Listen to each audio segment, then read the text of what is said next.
Hi again, guys. Okay, I know last lesson I said that we would go on to the subject of black body radiation, but actually I just want to do a lesson on how light is emitted, because part of that is to do with quantum mechanics, and we were dealing with quantum mechanics the last lesson, so I thought I'd stick it in together. So we're going to be looking at how lights can be emitted from small particles, atoms or molecules. So there are different ways in which atoms or molecules can emit light or electromagnetic radiation, and we're going to be looking at these ways. And we won't only be looking at how light can be emitted from small particles, but how it can be absorbed also. Okay, can you remember last lesson I said that photons had to come in full numbers? It's not possible to get, for example, 1.7 photons or 1.5 photons or 3.2 photons. They have to be full numbers, 3 photons, 5 photons. So I'm going to explain the reason why that is.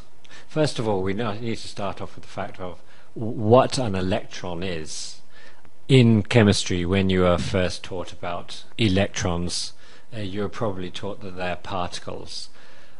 True, but they are also waves. In fact, physicists call them wave particles. So they're particles, but they have wave properties. So in diagram 1 here, I've actually drawn an electron as a wave. Right? So it's 1, 2 waves here. Now if we look at diagram 2, I've drawn an atom, and in the middle of the atom that's the nucleus, right? And around the outside I've drawn the electron ring, a ring where in classical physics you sort of draw the electron whizzing around the ring. Okay?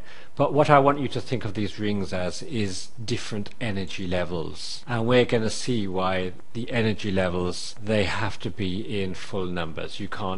They have to be quantized. You can't get, for example, 2.5 or 2.7 energy levels. It has to be a full number, 3, 4, 5. So think of this ring as an energy level. Now the electron behaves like a wave, and on this particular ring or this particular energy level, let's look at the electron and actually what it's doing as a wave. Let's count how many waves. 1 wave, 2 waves. So there are 2 complete waves here. Let's now have a look at diagram number 3. Right? So I've actually written 4 waves here, and I think we can probably count 4 waves. 1 wave, 2 waves, 3 waves, and 4 waves. So everything working out very well now. Let's go to diagram number 4, and here I've tried to draw 1.5 waves around this ring or this energy level. So let's count the 1.5 waves. So 1,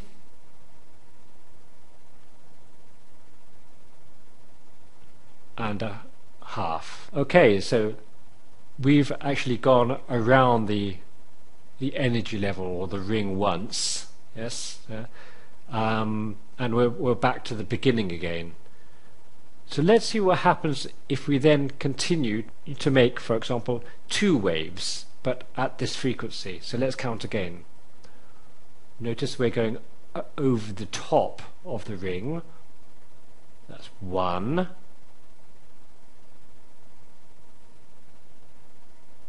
2. Well, that's quite interesting, because the first time we went around, right, we went over the top, and then we went underneath, and then we went over the top, and now we're going underneath again, but we're directly underneath this blue line here, right? So now you can imagine if this is a wave, let's say this is positive charge up here, and this is negative charge down here. So the positive and the negative are actually going to cancel each other out. So what happens when they're cancelled out? Well, it means that there's nothing there. And if we were to continue around this ring, or this energy level, the wave would disappear because of this positive and negative effect happening at the same time. So this explains why you can't, for example, have half a wave, or you can't have 0.7 of a wave. It has to be either one wave, two waves, three waves, four waves, five waves. You can't have fractions of waves. In diagram 5 I've shown this. Let's pretend this is an atom. Okay, there's the nucleus in the middle. Right, the first energy level is one wave. The second energy level is two waves. The third energy level is three waves. And it's not possible to have electrons whizzing around an energy level halfway between the second ring and the third ring. They've actually got to be directly on this energy level. So now you know that the energy levels have to be full numbers. They can't be half numbers or quarter numbers. Let's explain what happens when we look at an electron, for example, on one of these energy levels. Let's pretend there's an electron whizzing around this energy level here. And then, for example, we give this atom some extra energy, and because the atom has extra energy, the electron gets excited and it will jump to an outer ring. Now the trouble is, when it jumps to an outer ring, the electron feels unstable and it wants to jump back again, and when it jumps back again, it's losing energy, because this is a higher energy level here and this is a lower energy level here, and because it's losing energy, it actually loses the energy in the form of light. Very often it's ultraviolet light, but it can be lights of different colors. Very often the colors you see around you are light emitted through this process. So let me explain that again. There's an electron on energy level number 1. Then if we excite this electron by giving the atom extra energy, the electron could jump to level 2. So now it's on level 2, right? And then, but it feels unstable on level 2, right? And it wants to jump back to level 1 again, right?